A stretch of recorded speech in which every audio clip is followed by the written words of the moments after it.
the Australian Alps, an area of ecological, cultural and spiritual importance, home to plant and animal life found nowhere else in the world. The Australian Alps bioregion makes up just 0.15% of Australia's total landmass. 0.15%. Within this relatively small portion of land exists a further restricted subalpine and alpine vegetation zones. Here within these zones lays the most endangered and fragile ecosystems within the Australian Alps. Despite the ability to weather the brutality of the Australian winter, these plant communities and fauna are threatened increasingly by habitat destruction, bushfire, disease and neglect. At the heart of the Victorian Alps, you'll find the expansive Bogong High Plains, an area protected by the Alpine National Park and Bundara Kobunga Remote and Natural Area, or so it should be. This region is home to perhaps the crowning jewel of the Victorian Alps, Mount Feathertop, one of the only prominent freestanding mountains in Victoria. The appeal of the region is undeniable.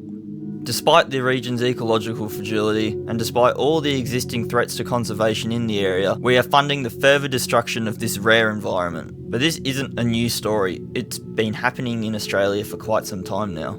And it's not just about the environment, although this fact alone should be enough to raise concerns. This new threat infringes upon national parks legislation, goes against conservation, diminishes public recreational access to the region, misuses taxpayer dollars, and effectively transfers public national park land to private operators. And what is this threat, you might wonder? Well, the perpetrator to these environmental, social, economic, and legal infringements is luxury tourism.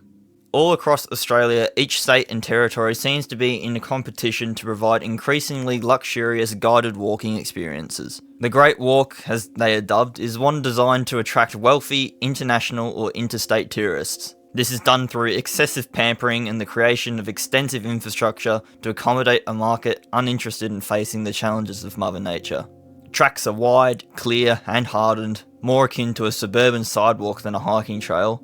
Campsites are spaced roughly 10 kilometres apart and tend to include large log-like complexes with electricity, hot water, bedding and other backcountry luxuries. Basically, these tours give you all the at-home comforts, and I mean all of them, maybe even more. You get wine, gourmet food and even foot rubs. Now, I'm not against luxury experiences, but they aren't my personal cup of tea. And I'm not attacking anyone who enjoys them either. The issue with these developments and the issue with these services is that it's not about what they are, it's about where they are occurring. These experiences are being offered within national parks, not 5-star luxury resorts, national parks, wilderness areas. Are national parks the right place to develop privately operated luxury infrastructure in order to attract cashed-up tourists? Apparently so, because these developments continue to spread increasingly quickly and all across the nation. The idea of the Great Walk can be traced back to two significant tracks, the Milford Track in New Zealand and the Overland Track in Tasmania. Each track involves hut-to-hut accommodation alongside normal tent camping whilst traversing world-class terrain. Both tracks are incredibly successful, with a myriad of hikers swarming to book their place on their respective tracks year by year. It's no wonder that tourism boards desire to replicate the success of these tracks. This brings us to the development of the Three Capes track, a 3-day walk that traverses the coastline of the Tasman Peninsula. The track was intended to succeed the Overland Track and become the next iconic walk in Tasmania. The development involved extensive track upgrades and the establishment of 5 lodges along the route. 3 lodges are operated by the Tasmanian Parks and Wildlife Service, and the other 2 are operated by the Tasmanian Walking Company, a private operator. Currently, as of filming this video, to walk the trail and use the public huts would cost you an eye-watering $595. That's for the public huts. If you want to go with the private huts, you'll be looking up to $3,000. The money for the private huts isn't necessarily a bad thing, that's up to whoever wants to pay for it, but to offer the public version of this walk for $600 for 3 days, who exactly are you attracting to this? Because it doesn't seem like it's the ordinary Australian family. Each lodge is more akin to a small village than a backcountry hut, with extensive infrastructure taking the place of what was pristine coastal wilderness. Now that the infrastructure is there, the wilderness is gone. Hiking in these remote and wild places in Tasmania is reserved for the truly experienced bushwalker or those who enjoy suffering. This is simply the nature of the Tasmanian wilderness. Yes, it's appealing for its natural beauty, but it's an extremely inhospitable and hostile place. Now these inhospitable but pure and wild regions are being domesticated for, to quote Brett Godfrey, the co-owner of Tasmanian Walking Company, a 52-year-old single female who finds going into the wilderness not her cup of tea. So as they can, and this is pulled from the Tasmanian Walking Company's website, lays the day away at the lodge. You would think that choosing land within the Tasmanian Wilderness World Heritage Area for luxury tourism developments would be inappropriate. Yeah, because it is. So where's the logic behind this? James McCormack of Wild Magazine gives a fairly appropriate summary of this to say, it isn't to take his clients to appropriate locations, it's to make locations appropriate to his clients by removing wilderness from the equation. And thanks to the objective success of the Three Capes track, developments race to provide similar experiences all across Australia. The Grampians Peaks Trail, Cooloola Great Walk, Green Gully Track, Lake Malbona, Hitchinbrook Island, the Tyndall Ranges, and the highlight of this video, the Falls to Hotham Alpine Crossing.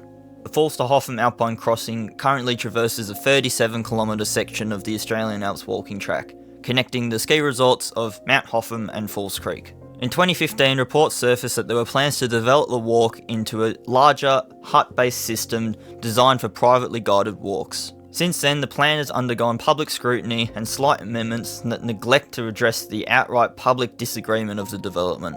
We are now left today with an ever-approaching deadline for the summer of 2024 to 2025, and a proposal detailing numerous failings and infringements that will forever negatively impact the Alpine National Park. To ensure the matter is clear to as many people as possible, I thought it would be a good idea to sit down and go through the current master plan as it stands today. So grab a coffee or whatever else, drink of choice, and get comfy, because this is going to be a long one. Whereas it is in the public interest that certain Crown land characterised by its predominantly unspoiled landscape and its flora, fauna and other features should be reserved, preserved and protected permanently for the benefit of the public. This is the preamble for the National Parks Act 1975 and pretty much encapsulates why we have national parks and what they are designed to do. Not long after opening the document and going through the introduction, you'll come across this statement on page 8. The track will enable more comfortable hiking. The main method of enabling this more comfortable hiking is in the creation of 4 overnight nodes. 4 overnight nodes on the trail will offer accommodation options to suit a diverse range of walker profiles, separated from existing popular dispersed camping areas that will remain to operate as usual. We will come to find that is not the case. New hiker camps will offer environmentally sound, more convenient platform tent-based camping, including new shelters to enable weather-protected social engagement after a day's walk, while the proposal of low-impact operated huts are tailored for those who desire an added level of comfort.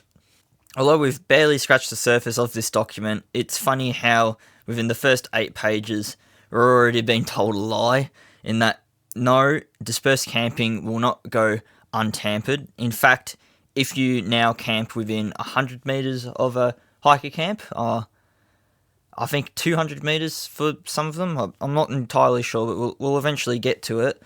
But if you do camp within that vicinity of a hiker camp or an operated hut, you are going to be fined.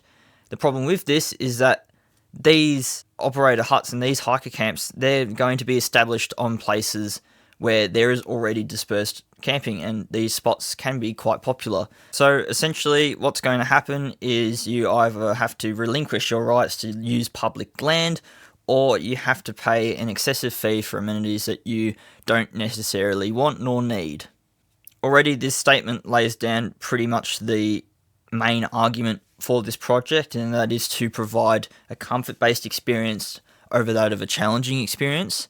And I don't believe that the desire for a comfort-based experience should overrule that desire for a challenging experience. I don't believe that the desire for comfort-based experiences should overrule the desire for a challenging natural experience. World-class trail infrastructure will be durably constructed with environmentally sustainable materials and designed with sensitivity to the immediate environment. The walking experience will be improved. while keeping added infrastructure to a minimum to reduce environmental and visual impact. This will include new rest stops, interpretive signage or artwork, and track upgrades to ease access for a wider range of walkers. This statement right here is all completely subjective. I do believe national parks are for everyone, and this includes all demographics, wealthy tourists and those like me who seek a more challenging and raw experience in nature, I suppose you could put it. But no one should have their interests held above anyone else. National parks, at their core, are installed to conserve and protect the environment. And I strongly believe that the interests of a particular group, any demographic, it doesn't matter. I'm not pitting any group against each other or the like, but no one should ever have their interests held above the need to protect national parkland. That is what it is designed to do. Conservation should always be prioritised. If not, what exactly is the purpose of a national park? Why have one in the first place?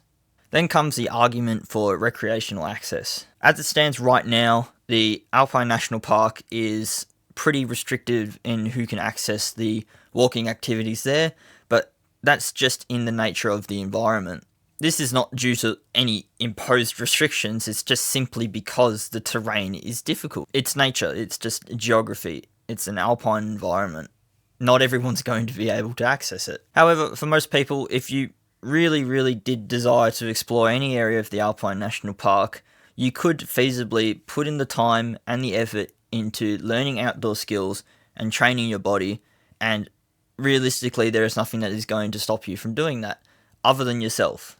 The reality is that the world was not designed for everyone to access every place. It's just nature. You can either overcome it through persevering through Mother Nature's challenges, or you can accept your position as it is, leave nature alone, or again, you can work to increase your skills and your fitness and then take on the challenge later.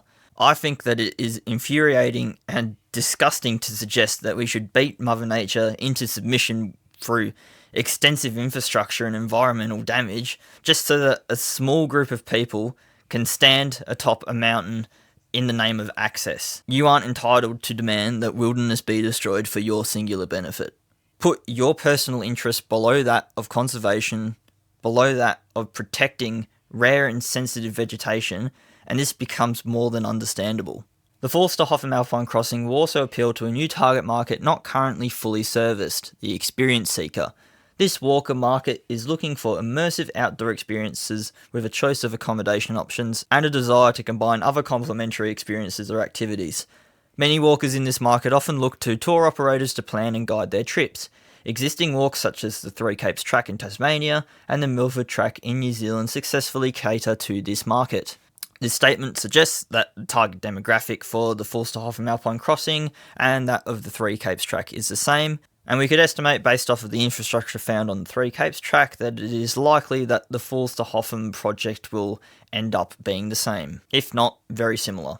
Taken out of a similar feasibility study, that of the Tyndall Ranges in Tasmania, it is stated that there are distinct walker market segments. More people, higher numbers, are interested in bushwalking as the level of comfort increases and the difficulty decreases. This really is a given for any activity. If you decrease the challenge or the difficulty enough, then obviously more people are going to have access to it.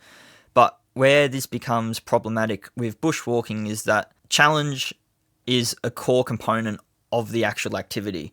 And after increasing the amount of comfort that you're going to provide, really the activity of bushwalking ceases to be. I don't think that providing a comfort-based experience or the pursuit of increasing comfort, I don't think it's going to attract more people. I just think it's going to attract different people. It's going to attract that experience seeker demographic whilst pushing away the core group of bushwalkers who already use that region. And as it's been stated, the experience seeker is only interested in the activity of bushwalking if the comfort is high and the degree of challenge is low. And based off of similar tracks like the Three Capes track, we know that in order to increase that level of comfort, they're going to have to be vast track upgrades and extensive infrastructure, strings of lodges littered throughout the track. Are these the right experiences to be offering within a national park or a wilderness area? Or are they more suited to that of a 5-star luxury resort? If this demographic is only interested in comfort and nature, then why aren't luxury developments kept outside of national parks so they can be better capitalised on, such as wineries, spa retreats, and the like? To me, it just doesn't seem that luxury walking experiences are necessary to collect a profit from nature tourism. Is there not a more environmentally friendly alternative for nature tourism that doesn't involve extensive infrastructure development within wilderness areas, whilst also avoiding public alienation due to catering only to a small percentage of the population? The development of the trail will provide Victoria with a major icon that strengthens the state's role as a premium provider of nature-based tourism in Australia. Victoria already hosts 7 different alpine resorts all throughout the Alpine National Park, Mount Baw National Park and the Yarra Ranges. These are Mount Baw, Lake Mountain, Mount Hotham, Mount Buller, Mount Sterling, Falls Creek and Mount Buffalo. Developments within national parkland are not necessary to strengthen the state's role as a premium provider of nature-based services when these resorts already do just that. Societal benefits will be improved physical and mental health, creation of environmental awareness, and improved opportunities for education. All of these factors are not dependent on the creation of a new Great Walk. I'm 100% sure that conservation can still be upheld and the natural character of the region can remain untouched whilst promoting environmental awareness and outdoor education. These benefits should not be used as an excuse to develop fragile national parkland to cater towards wealthy tourism. If the goal of this project was to actually promote those benefits, then I'm sure they would go about it in a much simpler and easier manner. I mean, the area of the Bogong High Plains is already incredibly popular with outdoor education. I'm also of the belief that these comfort-based walking experiences actually detract from a person's true connection to nature. If you bubble wrap and safeguard someone from the realities of actually walking in nature, then it's only going to promote the stagnation of outdoor skills development. It's no wonder why you see an increased number of people getting lost and rescued out in these areas like the Alpine National Park. Nature-based tourism is key to broadening the appeal of Victorian national parks and encouraging visitation. The experience seekers, who are the key market for nature-based tourism, are characterised by their desire to be actively immersed in a new place and to have a variety of authentic and personally compelling experiences while travelling. Again, this statement highlights who the target demographic is, and we already know what Parks Victoria are going to have to do to appeal to this demographic. Lots of infrastructure, lots of development. The Alpine National Park is already an extremely popular destination for day walkers, but offers limited opportunities for extended stays in national parks. Okay. A portion of independent, self-guided, experience seeker walkers are currently undertaking overnight stays in the Alps, but there is a large portion of walkers who seek extra support and are currently not being catered to.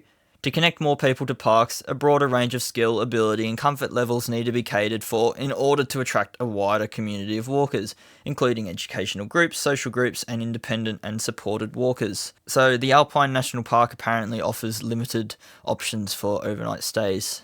Yeah, it's not like the Australian Alps walking track, you know, the 650 kilometre walking track that takes around a month to complete, goes and traverses the entire length of the Alpine National Park and the Kosciuszko National Park, the Namadgi National Park, Mount Baw National Park. I mean, what? Who wrote this? Have they ever been there before?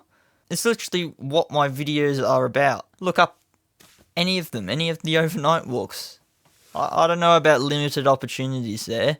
It seems that Parks Victoria doesn't intend to increase access for a wider range of people. It only seems that they care to increase access for the wealthy clientele. The park is already very accessible to what they say are educational groups, social groups, independent and supported walkers. The people who aren't being catered to are those who have little interest in true hiking experiences in the Alpine National Park. They're the people who require that high degree of comfort to even step out into nature. I just want to note quickly that the resorts really do cater exactly to this specific demographic. Now, there really are people who cannot access the park due to physical limitations, but these natural places shouldn't be developed to appeal to any demographic. If you desire a nature experience that is challenging and can't overcome said challenge, then development within wilderness areas is not the answer to increase accessibility. Again, the majority of people are realistically able to increase their level of skill and increase their fitness to access 90% of the areas in the park.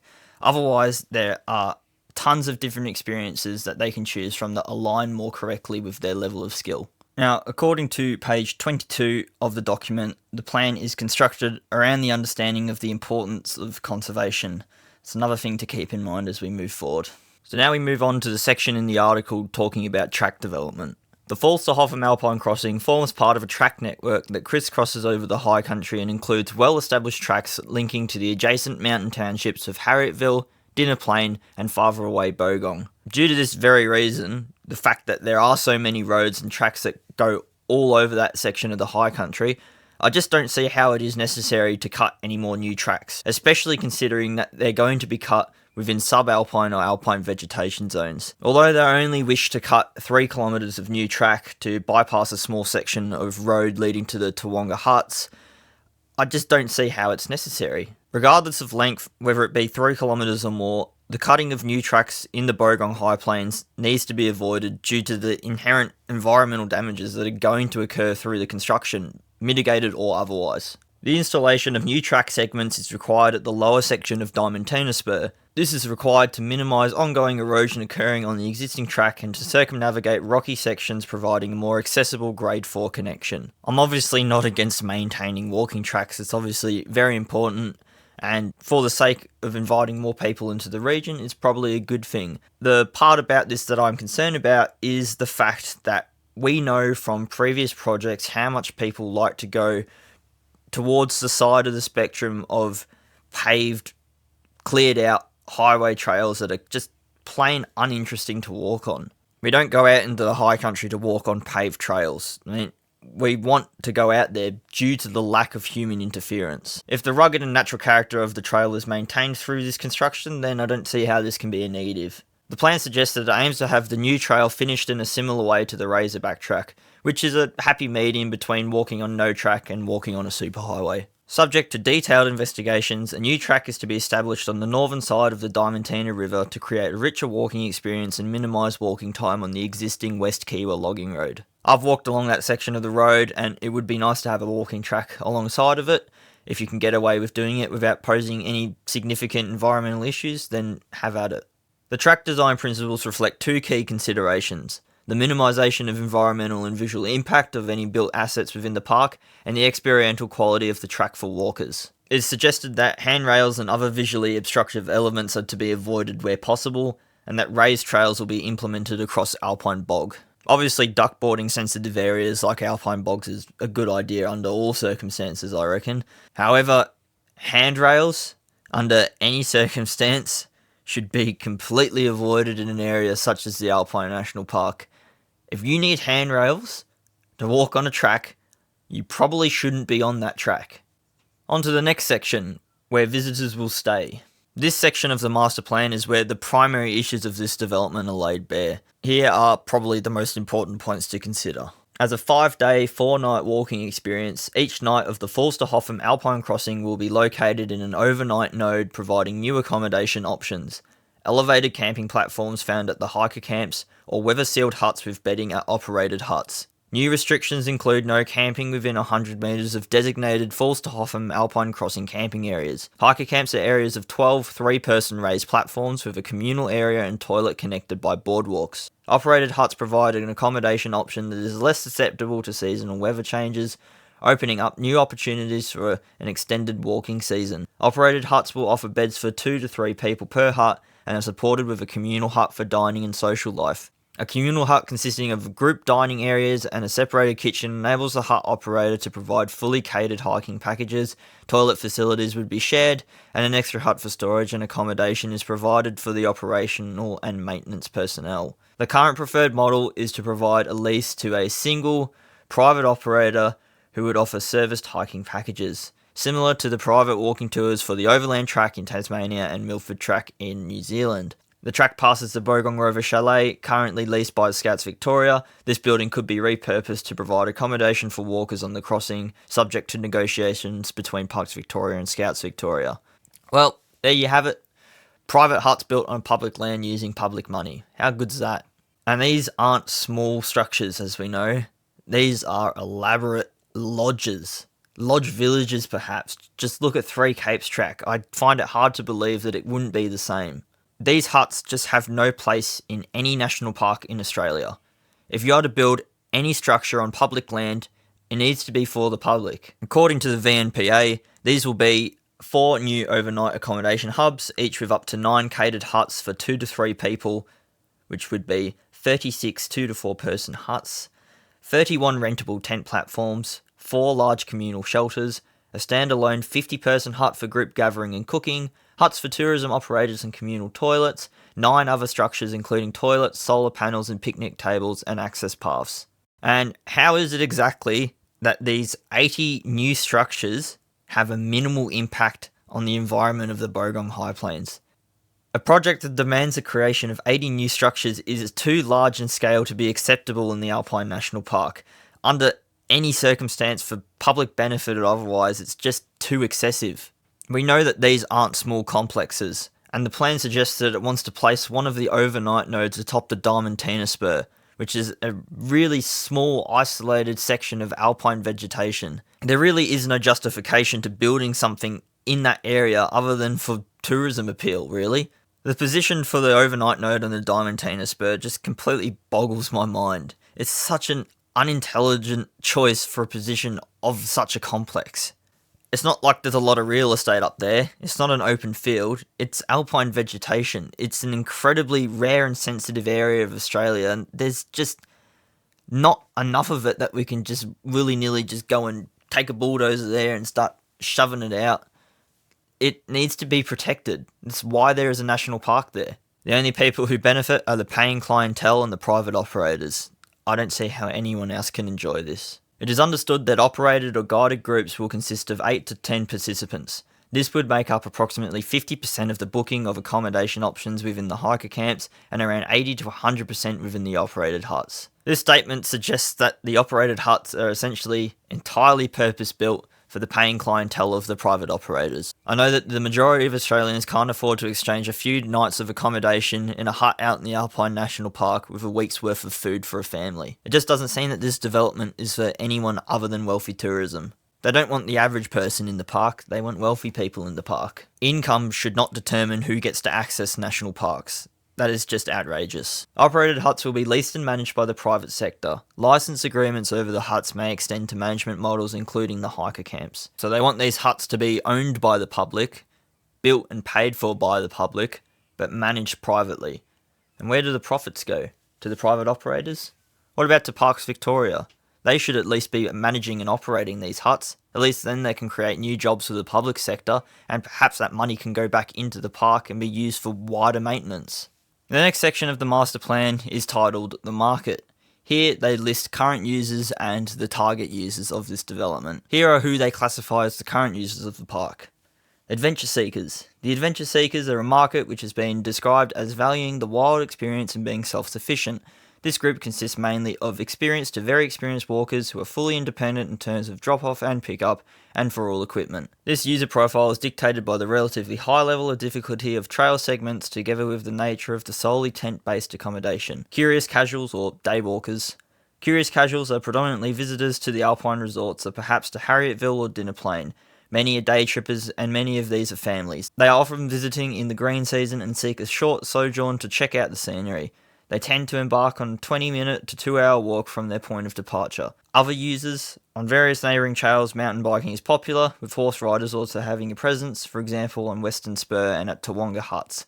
Cross-country skiing is popular in winter, often increasing demand for huts and toilets within 5 kilometres of Falls Creek. Four-wheel drive campers use the roads that are open for access to vehicles. This is who they list as the intended user for the development. The experienced seeker market group ranges from the independent experienced walker to those seeking creature comforts within a natural setting. Experienced seekers generally seek a challenging but not overtaxing walk, although some may seek more challenging options such as ascending Mount Feathertop. They should try Mount Feathertop in the winter.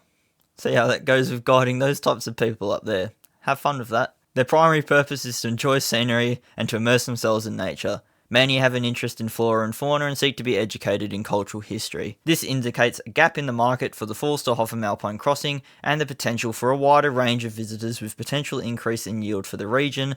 The levels of usage will largely be dictated by the supply. That is, the design of the trail itself and the nature of the accommodation and walking products provided. I find it amusing that they tout one of the benefits of this development to be an increase in access. All evidence points towards this plan marginalising those with a lower income and diminishing access for everyone outside of the experience seeker demographic. How exactly is that increased access? All the other benefits that they mention, such as outdoor education and environmental awareness, etc., they aren't specifically tied towards the creation of a new luxury walking experience. They're non-exclusive. You don't need to develop infrastructure in sensitive natural areas in order to teach outdoor awareness. For example, you could do that through free workshops or free guided walks in the resorts, or online content, social media campaigns conducted by Parks Victoria or other relevant agencies. I mean, there's so many different options that would actually be specifically targeted towards those benefits. And the good thing about all those suggestions is that they don't require the destruction of wilderness areas. The aforementioned examples could also aim to increase outdoor skills development for those interested in outdoor adventure activities, which would actually increase access. The only problem with this is that it would require effort on behalf of a demographic who wants a low degree of challenge and a high degree of comfort, and it would also mean that the public doesn't have to spend exorbitant amounts of money to access public land. I would think that people who are actually genuinely interested in the outdoors would be willing to put in the effort to reach these far-off places. They would be willing to experience the national park in a self-guided manner, or in the very least, for a guided walk that doesn't require exorbitant amounts of luxury infrastructure. I just sort of find it funny how this argument for increased access seems to forget the context of where this development is occurring. This is occurring on national park land, public land, and land that is designated for conservation. This is land that is environmentally significant for many reasons, including its rarity and its fragility. By aiming to increase access for this region, you are forgoing all logic in terms of conservation. You're going to be dramatically increasing foot traffic, you're going to be clearing large amounts of rare and sensitive vegetation. There's just no way that this isn't going to have a sizable impact. Recreational use of national parks should coexist with conservational efforts. They need to work together in a mutually beneficial way. And my own personal opinion is that recreational use should never overrule conservation, as I think that that is the most important part about a national park. But regardless of which way you see it, luxury infrastructure development within national parks does not balance recreation and conservation. It places the interests of recreational use of a select user group above the recreational use of all other people in the park, as well as conservation. So if all logic from an environmental standpoint goes against the reasoning for these developments, why is it that they are moving forward? It's obviously not for conservation. It's not for public access, it's not for education, it's not for outdoor awareness. I can only conclude that it is for profit. Under this section, the document lists the benefits of the master plan. Societal benefits. Surveys of walkers highlight the benefits of walking experiences such as the Falls to Hotham Alpine crossing. Walkers report increased self-confidence and other enduring changes which enhance well-being. By fostering engagement with people, natural environments, and the mastering of challenging tasks, long-distance walking is found to facilitate relationships, self-fulfillment, and a sense of achievement. Hang on, I thought that they didn't want challenge. I thought they wanted a high degree of comfort and a low degree of challenge. Well, that doesn't make much sense, does it? Environmental benefits. The master plan aims to promote a higher environmental sensitivity within the broader community by providing information and education to an increased number of visitors. Highest possible standards of environmentally sensitive design solutions protect and enhance the habitat of existing flora and fauna. A curated weed and pest control and management strategy will be applied utilising funding and volunteering support. These to me don't sound so much as benefits for the development, they sound like excuses to go ahead with the development. And what about the cost of these benefits? The costs to me greatly outweigh the benefits. Economic benefits. The development of the trail will provide Victoria with a major nature-based tourism icon. The track will attract significantly more visitation to the region, generating demand for services that include the direct offer within the trailhead resorts and adjacent mountain villages such as Harrietville and Dinner Plain, but also extended further out into the region. A number of walkers will extend their stay in the region by 1 or 2 additional nights, pre and post trail. I would think that minimal trail upgrades on existing tracks and correct marketing campaigns could also increase visitation to the Alpine Shire. I'm sure if tourism boards aim to push bushwalking in the region as a whole, that a wider demographic of people would be attracted to the region. This may not be the wealthy demographic that this development aims to attract, but in any case, an increased number of visitors in the area will amount to more spending in the area. It seems that there are issues with the business case that was provided for the Falls to Hotham Alpine crossing as well. Now, I'm no business analyst, so I haven't personally looked into it, as I'm sure I would lack the depth of understanding to be able to really comment on it. However, I thought that I would include a few comments made by the VNPA. Based off of the business plan, the VNPA state that there is doubt that the returns on the project will cover maintenance costs, and that walker number estimates also seem to be inaccurately high. The VNPA also states that this plan wasn't assessed against other nature-based tourism options for the region, and it just seems that the developers are gung-ho on going ahead with this project. Despite all sorts of red flags, including economic ones, we're putting 34 million taxpayer dollars towards this project, which may not amount to anything other than private operator profits. Here the document lists the protection status of the Alpine National Park. Under international status, the Alpine National Park is assigned to the IUCN World Conservation Union Category 2 National Park in the United Nations list of protected areas. Category 2 areas are managed to protect natural biodiversity, along with its underlying ecological structure and supporting environmental processes, and to promote education and recreation. National Heritage Listing. The National Heritage List is Australia's list of natural, historic and Indigenous places of outstanding significance to the nation. In 2008, the Australian Alps National Parks and Reserves were included on the National Heritage List of Australia, providing protection under the Commonwealth Environment Protection and Biodiversity Conservation Act of 1999 for their natural environment, Indigenous and historic values, as well as their scientific importance. The Environmental Protection and Biodiversity Conservation Act states that this act was established with the objective to provide protection of the environment and heritage, conserve and promote biodiversity, and promote cooperative methods for protection and management, recognising the role of Indigenous people in the conservation and ecologically sustainable use of Australia's biodiversity. In the Alpine Shire Planning Scheme, under the current Alpine Shire Planning Scheme issued on the 9th of June 2016, the Alpine National Park falls within the Public Conservation and Resource Zone. In order to enable accommodation development within this zone, an amendment to the current planning scheme may be required. The introduction of an incorporated plan into the schedule of the zone may be needed to allow this use. A planning scheme amendment would be required for a third party to lease huts within the Alpine National Park. Even the legislation doesn't want them to do it.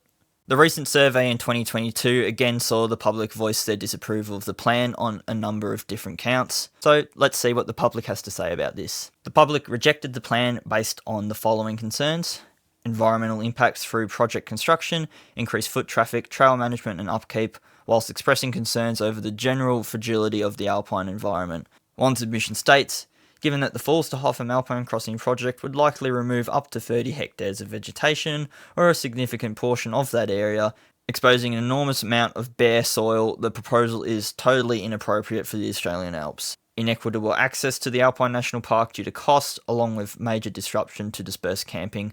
One submission writes, you should not have to book for a commercial operator to use these facilities and should have equal access rights. The proposal encourages inexperienced persons to hike in a mountainous environment. The survey also captured the general sentiment that hiking within the Alpine National Park should be earned by those able to undertake independent hiking and camping without the support of tour operators and huts. Commercialisation and exploitation of public land for private profit as a generalisation.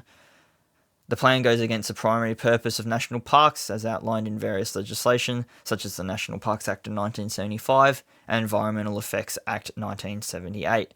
National parks were created to preserve Victoria's natural heritage for future generations, says the submission.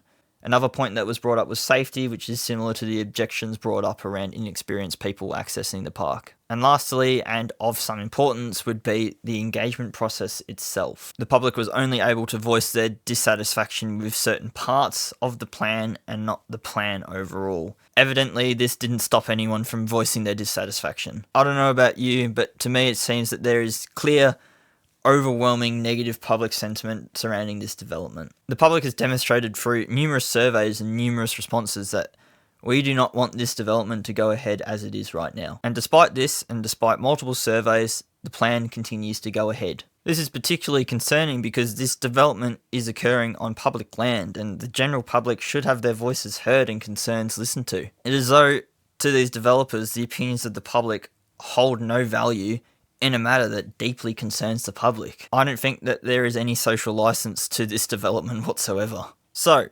knowing all of this, what can we do?